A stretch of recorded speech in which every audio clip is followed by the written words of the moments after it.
Fala galera, tá começando agora o episódio número 26 do Armário do Saldanha. E hoje eu trouxe um convidado aqui que vai nos falar sobre um segundo time pra gente torcer na Copa do Mundo. Pode ver, é o Gustavo Saldanha, que eu gosto também de chamar como pai. Mas como é que é essa bandeira do México? Mas por que do México? Tem tudo a ver com o que eu vou falar. Ok, então vamos ver.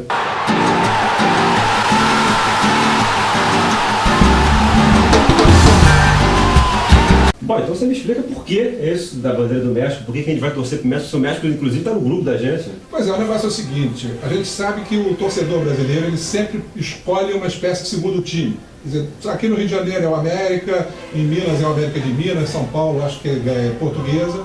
E em Copa do Mundo acontece a mesma coisa. 78 foi exatamente a Tunísia. 82 foi a Argélia, que por muito pouco não passou justamente para a segunda fase da Copa, que teve até um negócio de um jogo lá da Alemanha com a Áustria e tal, enfim. Em 86 foi justamente a seleção do Marrocos, porque o técnico era justamente o brasileiro José Farias, foi muito bem na primeira fase, por pouco também não passou para a segunda. Em 1990, naquela Copa da Itália, foi sem dúvida a seleção de Camarões, que por pouco não passou também para uma semifinal, né? Então sempre se escolhe uma seleção de fora. Até na Copa de 2006 teve uma marca de cerveja que fez uma campanha publicitária toda em cima para se torcer para a Costa do Marfim. Para essa Copa agora eu sugiro que se torça para o México. Não que se torça para o México, mas que o México seja o segundo time brasileiro. Por uma questão de gratidão, que eu acho que é uma coisa muito importante na vida. Nas duas Copas que o México fez, nós fomos muito bem tratados.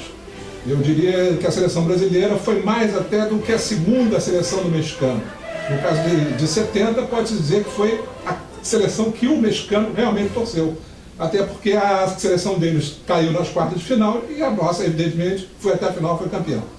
Eu diria que a cidade, sabe como é que é, de Guadalajara, foi praticamente uma cidade brasileira, tanto na Copa de 70 quanto na Copa assim, de 86. Então eu acho que é isso, é uma questão de gratidão. Vamos receber bem os torcedores do México, justamente a seleção mexicana, e essa é exatamente a sugestão que eu deixo aqui.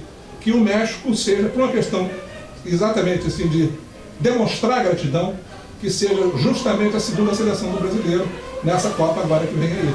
Mas você está falando aí agora de México, e eu queria aproveitar que a Armário do Saldanha não é só camisa não, a Armário do Saldanha tem outras coisas também.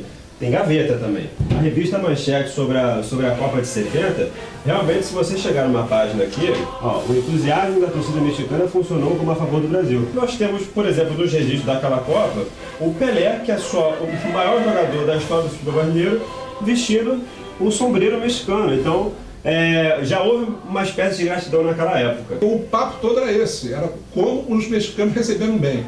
Passado o tempo eu conheci pessoas ao longo da minha vida que foram realmente àquela Copa de 70, também pessoas que foram, alguns pela Rede Manchete, outros pela Globo, pessoas que eu tive a oportunidade exatamente assim de não só de conhecer, mas de trabalhar junto, e falaram, olha, nós fomos muito bem recebidos, o mexicano adora o Brasil. Depois da Copa de 70, muitos cantores daqui do Brasil fizeram carreira lá, shows lá no México, por conta da Copa de Pelé, Tostão, Jairzinho, enfim.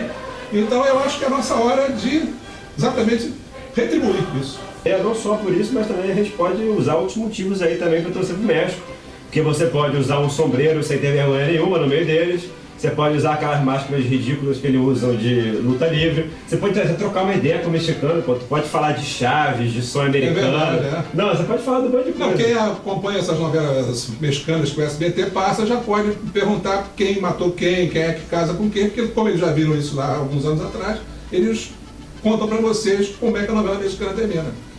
E aproveitando que a tabela botou o Brasil no caminho de Espanha e Holanda nas oitavas de final, evidentemente se o México passar junto com o Brasil, também vai ter Espanha e Holanda, ou seja, já vai torcer pro México aí para alguma grande cair mais cedo na Copa do Mundo e facilitar o nosso trabalho. É isso aí. Fechado com o México? Fechado então com o México. Fechado com o México. É isso aí. Se você gostou aqui do episódio, você clica em curtir. Se você não gostou, você clica em não curtir, porque é uma democracia. Pode comentar, deixar a sua inscrição aqui no canal. Não, eu acho que eu ainda tenho alguma coisa para falar, que eu acho que eu sou obrigado a falar. Eu sou obrigado a falar, sabe, que esse programa aqui tá uma porra. Porque eu não tenho tempo de falar. Eu queria colocar meu ponto de vista sobre a fala do Pipoca. Eu não quero mais um minuto para falar.